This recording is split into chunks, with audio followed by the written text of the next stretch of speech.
Here are two rocks. Now, you tell me, which one's a genuine diamond and which is a worthless cubic zirconia? Unless you're a certified gemologist, I'm betting you can't tell me. Wait, that's actually really hard. And now for the segue of the century.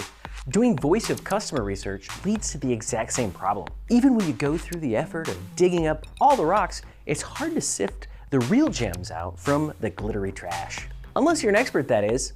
This week on Marketing is Broken, we welcome Jen Havice, copywriter, customer research expert, and author of Finding the Right Message. Jen will tell us how to start collecting and analyzing customer data that genuinely improves our marketing message mining, and how to avoid cubic zirconia, red herrings, false flags, and mixed metaphors. Oh, thank God.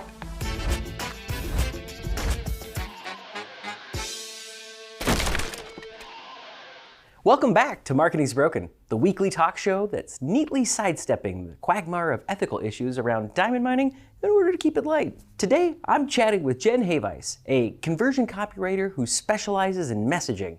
No, not that kind of messaging.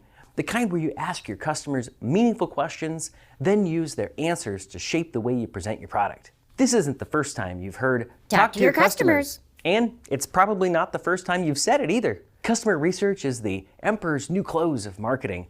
We're all pretending that we're doing a great job, but in reality, our ass is hanging out. So what does genuinely useful voice of customer research look like? Why is it the backbone of more effective marketing? And how could you separate the useful nuggets from the Denver nuggets? I'm gonna get some hate mail for that one. Jen will explain the different types of customer research because, of course, nothing in marketing can just be simple. She'll also share how to glean valuable insights from your prospects and customers without bothering them, creeping them out, or waiting so long for the C-suite's approval that your customers pass on to the next life. Why do so many companies pay lip service to the idea of customer research, but fail to actually invest time and money in actually doing it? Well, there's a number of reasons, and I would say the top reasons. There's about 5 of them that I've come up with, and they fall into the camp of one is no leadership buy-in. So, doing customer research takes a lot of time, costs money, and it can be tough to tie to an immediate ROI. So unless leaders in the organization really have bought into it, it's hard to get it done. Another reason is just lack of internal resources. Not every company has the ability to keep someone on staff to do it. There's a lot of siloed thinking. So if you don't have people across departments that are coordinating, it's hard to get everyone on the same page to do it. There can be an expertise gap. So even if you've got somebody on your team who is really into doing customer research, they may just not have the skill set to do it well and the way that needs to be done. And then there's just always inertia. So it's just one of those types of things that people say they want to do, but getting around to it just doesn't always happen. Yeah, it really seems to be something that people and companies who are more ambitious tend to do because they need to. It comes from that desire to get closer to the customer, and then that desire actually leads to action. So, but there are a lot of barriers. So there are different kinds of customer research. What are some of your favorite or preferred methods of doing customer research? Well, there's really 2 different kinds, and within that fall different methods. So there's quantitative research. So that falls into the camp of things like Google Analytics, behavioral analytics, A/B testing.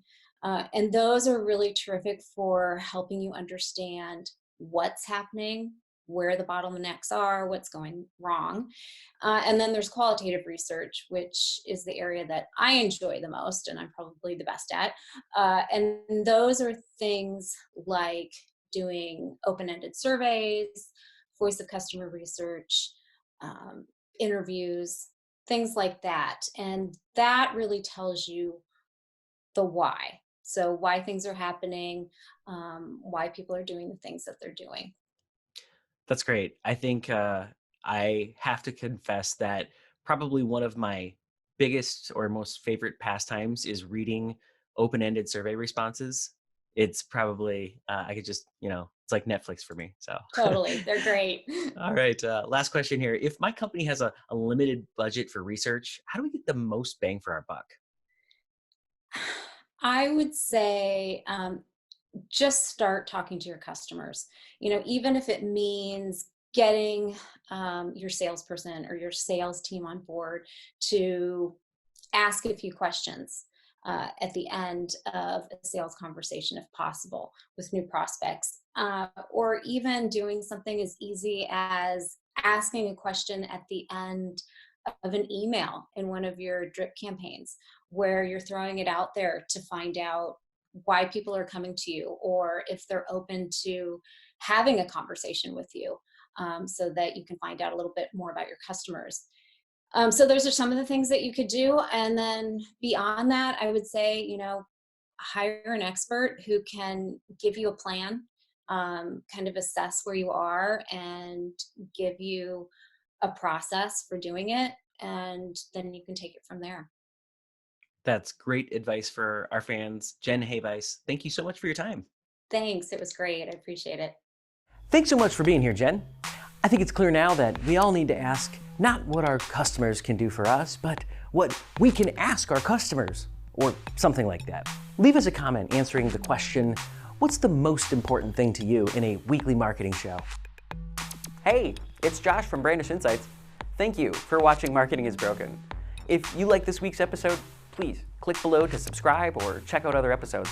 And if your company could use more insights around your branding efforts, check out brandishinsights.com.